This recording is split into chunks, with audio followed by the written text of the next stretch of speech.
Monsieur le Président, Monsieur le Ministre, Monsieur le Président de la Commission des Finances, mes chers collègues, en juillet dernier, le premier projet de loi de finances rectificative pour 2021 s'inscrivait dans un contexte d'incertitude sur l'évolution de la situation sanitaire et économique. Aujourd'hui, malgré une hausse saisonnière des cas de Covid, la nécessité d'inscrire des mesures d'aménagement face à la crise dans ce second PLFR pour 2021 ne relève pas de la même urgence, la vaccination à grande échelle ayant porté ses fruits. Ce deuxième PLFR 2021 s'apparente plutôt à des ajustements budgétaires, alors qu'en 2020, 4 lois de finances rectificatives avaient été nécessaires pour faire face aux dépenses exceptionnelles liées à la crise sanitaire, mais l'engagement budgétaire semble avoir été plutôt bien respecté.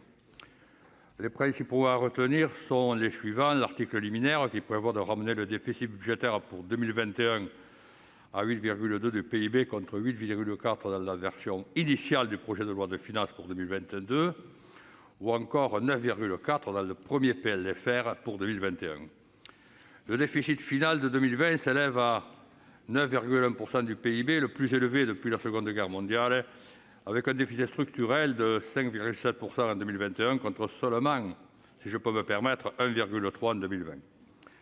L'amélioration du déficit s'explique par un taux de croissance de plus 6,25%, mais le déficit budgétaire sera le plus important de la crise, avec 205 milliards d'euros contre 178 milliards en 2020, du fait de reports massifs de crédits. Pour 2022, l'hypothèse de croissance inchangée à plus 4% reste plausible, mais la prévision d'une inflation inchangée semble trop basse. L'article 1er prévoit la majoration de la fraction de TVA affectée à la sécurité sociale pour neutraliser les mouvements financiers.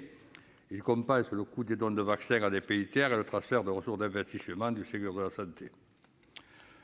Plus d'1 milliard d'euros, 1,4 milliard, sont transférés à l'assurance maladie. L'article 2 modifie les ressources du compte d'affectation spéciale, contrôle de la circulation et du stationnement routier, par une baisse de 160 millions d'euros liée à la chute du trafic routier. 45 milliards de reports de crédit de la mission plan d'urgence face à la crise sanitaire ont été réalisés entre 2020 et début 2021, avec le programme de stabilité au printemps et le premier PLFR.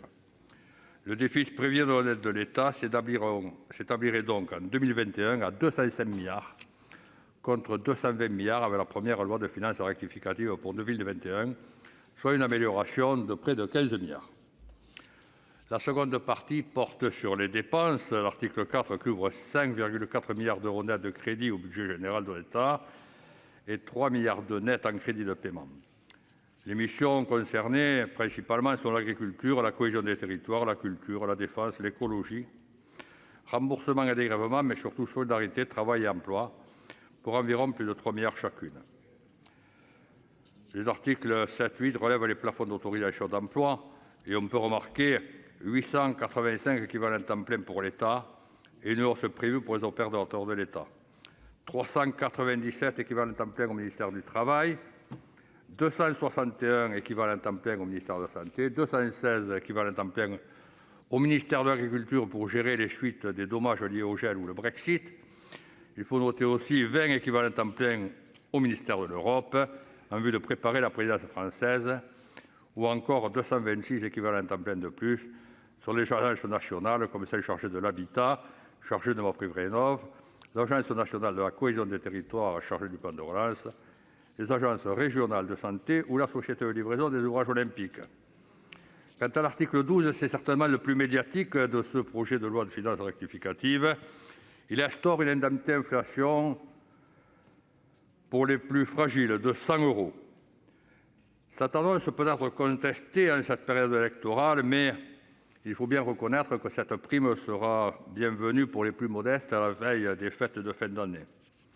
Il faut admettre qu'elle ne suffira pas à compenser la hausse exponentielle du carburant et des prix de l'électricité et du gaz, mais 3,8 milliards d'euros seront versés à 38 millions de personnes et ils les recevront, je pense, avec plaisir.